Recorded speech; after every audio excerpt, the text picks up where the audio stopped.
Obuhwezo bwa miliyoni 5 buhiriwe banki ya gavumenti ya Par Bank kandi abembezi ba Ngoma Secondary School basimire banki egi obwo bagumize ngu yabiho mugabasheki bwa nyuma y'icyombeko cyabo kumara uwire kisyarire.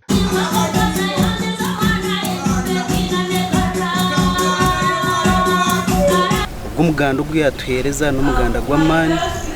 kubanuguza kutuyamba umukuboneza ishomero ryitu kandi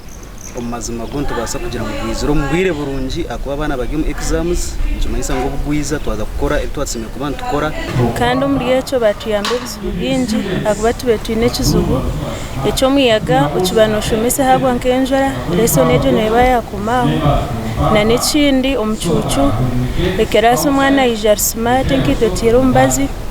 konkazaza kubashamushanje umwana nkito bayabira umucucu. Aba Par Bank babandize kurambura ishomero ryona bwanyuma nuko kutugambira wenje bahaye obuhwezo obu twabatakwatiriye amashomeraga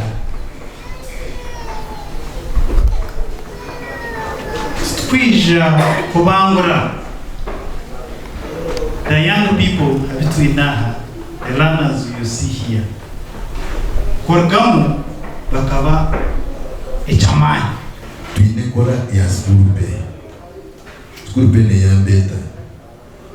mtakuna kire matu yetukaruka cyo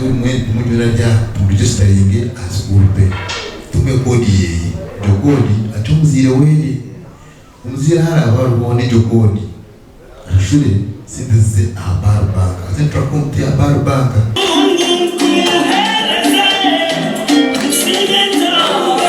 Aba Par Bank bakora isorta yoro kwegesa abazire n'abashomesa ba Ngoma Secondary School okubine kutebekana sanyensia yabo.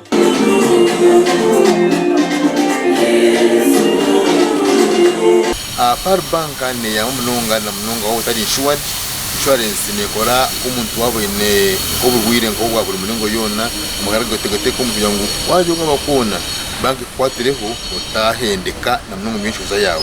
takindika cyo mununga aba group family meni mpare mwene mparo kumenera tunishweka kineya yatomwe atigine sente nyinji apana tuka ko wende sente nyinji munogena no yamba we no wareba tuko kiri konkabi no kukunda